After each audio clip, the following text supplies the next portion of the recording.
అపోస్తల కార్యములు 28వ అధ్యాయము చదువుకుందాం. మేము తప్పించుకొనిన తర్వాత ఆ ద్వీపం మెలితే అని తెలుసుకుంటుని. అనాకారికులకు ఆ ద్వీపవాసులు మాకు చేసిన ఉపచారం ఇంత అంతా కాదు. ఏలయనగా అప్పుడు వర్షము కురీచు చలిగా ఉన్నందున వారు నిప్పు రాజబెట్టి మమ్మను అందరినీ చేర్చుకునేరి. అప్పుడు పౌలు మోపెడు పుల్లలేరి నిప్పుల మీద వేయగా ఒక సర్పము కాకకు బయటకు వచ్చి అతని చెయ్యి పట్టింది. ఆ ద్వీపవాసులు ఆ జంతువు అతన్ని చేతిని వేలాడుట చూచినప్పుడు నిత్యముగా ఈ మనుషుడు నరహంతకుడు, ఇతడు సముద్రముని తప్పించుకొనినను న్యాయం అతనిని బ్రతకనియ్యదని తమలో తాము చెప్పుకొనిరి. అతడైతే ఆ విష జంతువును అగ్గిలో జాడించి వేసి ఏ హానియూ పొందలేదు. వారు అతని శరీరము వాసునో లేక అతడు అకస్మాత్తుగా పడి చచ్చునో అని కనిపెట్టుచుండిరి.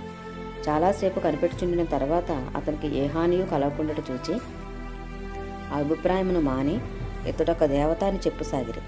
పోప్లి అను ఒకడు ఆ ద్వీపంలో ముఖ్యుడు. అతనికి ఆ ప్రాంతంలో భూములుండెను. అతడు మమ్మను చేర్చుకుని 3 దినములు స్నేహభావముతో ఆతిథ్యమిచ్చెను. అప్పుడు పోప్లి యొక్క తండ్రి జ్వరము చేతను రక్తభేది చేతను బాధపడుచు పండుకొని ఉండెను.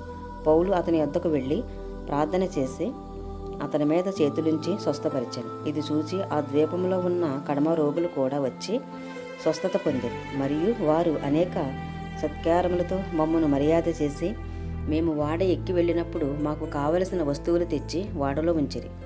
3 నెలలైన తర్వాత ఆ ద్వీపమందు శీతాకాలం అంతయు గడిపిన అశ్విని చిహ్నములు గల అలెగ్జాంద్రియ పట్టణపు వాడ ఎక్కి బయలుదేరి సురాకు సైకి వచ్చి అక్కడ 3 దినములుంటేమి. అక్కడ నుండి చుట్టూ తిరిగి రేగియోకు వచ్చి 1 దినమైన తర్వాత దక్షిణపు గాలి విసురుట వలన మరునాడు పొతియేలికి వచ్చితిమి.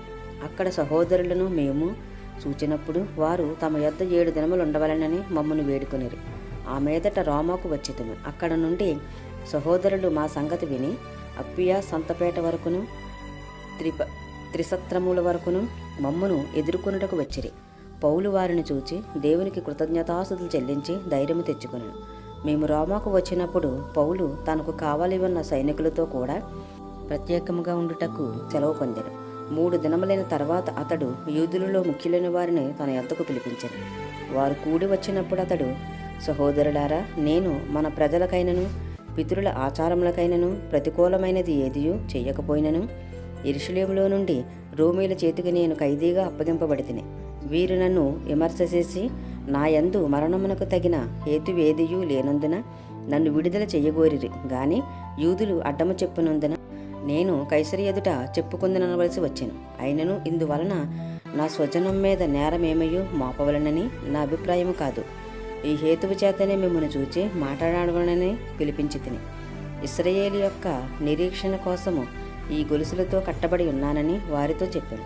అందుకు వారు, యోదయ నుండి నిన్ను గూర్చి పత్రికలు మాకు రాలేదు. ఇక్కడికి వచ్చిన సహోదరులలో ఒక్కడైనను నిన్ను గూర్చి చెడు సంగతి ఏదియూ మాకు తెలియపరచడం లేదు, మరియు ఎవరనూ చెప్పుకొనలేదు. అయినను ఈ విషయమై నీ అభిప్రాయము నీ వలన వినగోరుచున్నాము. ఈ మతభేదమును గూర్చి అంతటా ఆక్షేపణ చేయుచున్నారు. ఇంత మట్టుకు మాకు తెలియననిది. అతనికి 1 దినము నియమించి అతని బసలోనికి అతని యొద్దకు అనేకులు వచ్చిరి. ఉదయము నుండి సాయంకాలం వరకు అతడు దేవుని రాజ్యమును గూర్చి పూర్తిగా సాక్ష్యమిచ్చుచు మోషే ధర్మశాస్త్రములో నుండి ప్రవక్తలలో నుండి సంగతులెత్తి యేసును గూర్చి వివరముగా బోధించుచు వారిని ఒప్పించుచుండెను. అతడు చెప్పిన సంగతులు కొందరు నమ్మిరి, కొందరు నమ్మకపోయిరి. వారిలో భేదాభిప్రాయములు కలిగినందున పౌలు వారితో ఒక మాట చెప్పిన తర్వాత వారు వెళ్ళిపోయిరి. అదేదనగా, మీరు వినుట మట్టుకు విందురు గాని గ్రహింపనే గ్రహింపరు, చూచుట మట్టుకు చూతురు గాని కాననే కానరని ఈ ప్రజల యొద్దకు వెళ్ళి చెప్పుము. ఈ ప్రజలు కన్నులారా చూచి చెవులారా విని మనసారా గ్రహించి నా వైపు తిరిగి నా వలన స్వస్థత పొందకున్నట్లు వారి హృదయం క్రొవ్వి అన్నది. వారు చెవులతో మందముగా విని కన్నులు మూసుకొని ఉన్నారు అని పరిశుద్ధాత్మ యెషయా ప్రవక్త ద్వారా మీ పితరులతో చెప్పిన మాట సరియే. కాబట్టి దేవుని వలనైన ఈ రక్షణ అన్యజనుల యొద్దకు పంపబడి ఉన్నదని మీరు తెలుసుకుందురుగాక. వారు దాని విందురు. పౌలు 2 సంవత్సరములు పూర్తిగా తన అద్దె ఇంట కాపురముండి తన యొద్దకు వచ్చువానందరినీ సన్మానించి ఏ ఆటంకము లేక పూర్ణ ధైర్యముతో దేవుని రాజ్యమును గూర్చి ప్రకటించుచు ప్రభువైన యేసు క్రీస్తును గూర్చిన సంగతులు బోధించుచూ ఉండెను.